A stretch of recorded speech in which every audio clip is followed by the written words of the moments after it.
Use your God power. Get everything you ever wanted and live the life of your dreams. The Master's Course. Copyright 2010 by Richard Lee McKim, Jr. All rights reserved. Let the quest for knowing begin.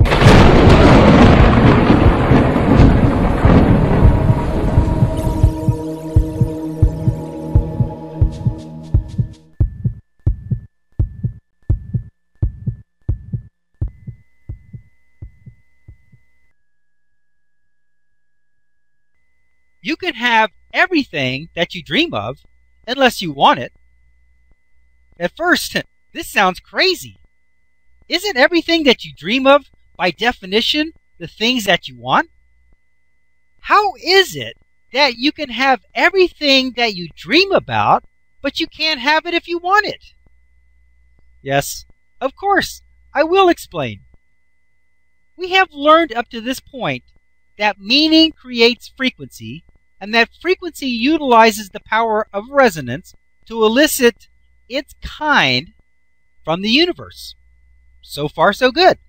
However, it is at this point that we're going to need some fine-tuning of our understanding to get the most out of it all.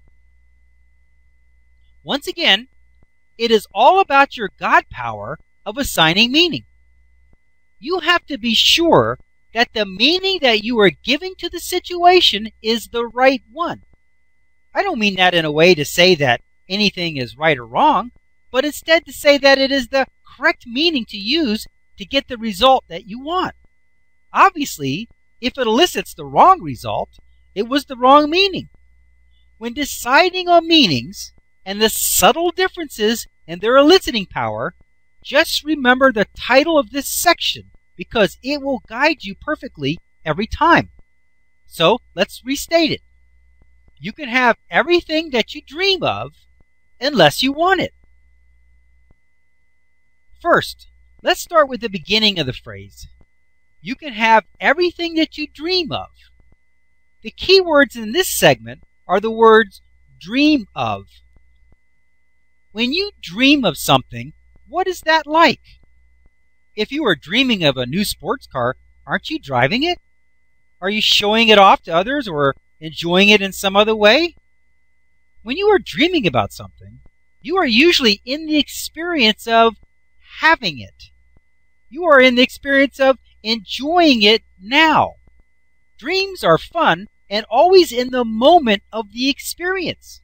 If you had the meaning of, I have this now and I'm enjoying it, then you will be eliciting the experience of, I have this now and I'm enjoying it. On the other hand, what is the feeling and experience of wanting something? Is it a joyful experience? Is it the meaning of, I have this now? Or is it the meaning of, I don't have this now and I'm not enjoying it at all? Can you picture yourself looking in the showroom where the fancy sports cars are, both hands covering the sides of your face so that you can see better? The sports car is on the other side of a barrier that separates you from it. In the language of meanings, a quarter inch of glass might as well be 1,000,000 miles, because it is not yours and you don't have it. The actual feeling might be described as anxious or wanting or needing or maybe even desperation.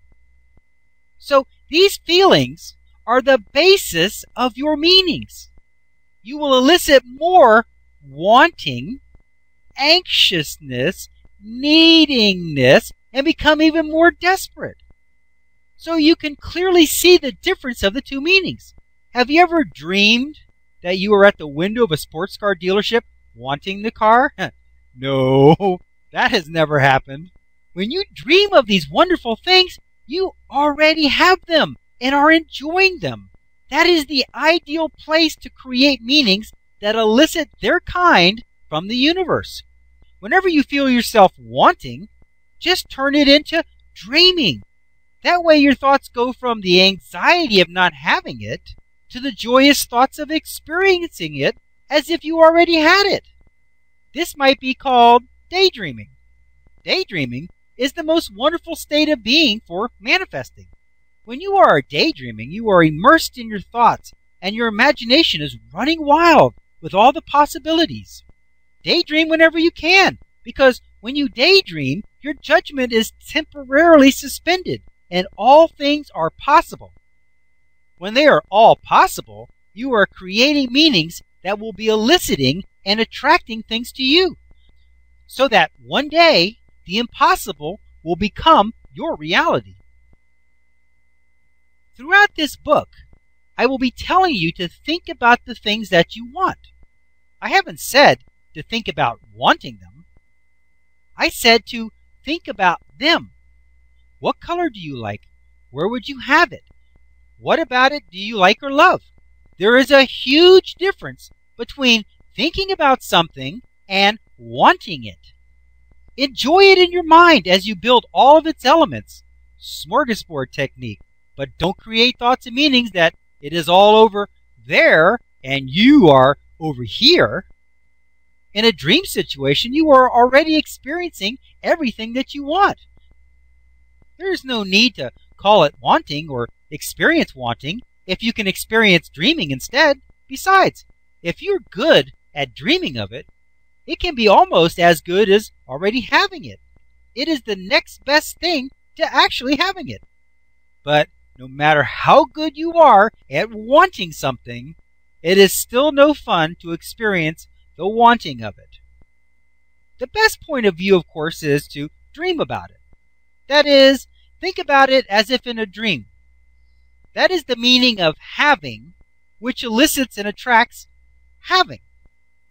The next best is to think about it like you are planning on getting it or doing it. This has a meaning of having soon, which elicits and attracts having soon. But whatever you do, don't want it and agonize over not having it, because that will make sure that you are always wanting it forever, nonstop. That will have a meaning of don't have, and you will elicit and attract circumstance and events that will keep you feeling that you don't have.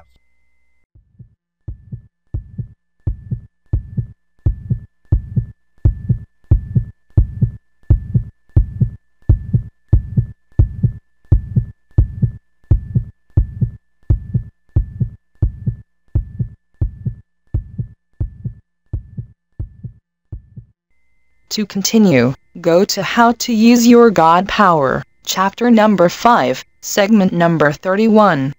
Let your quest for knowing continue.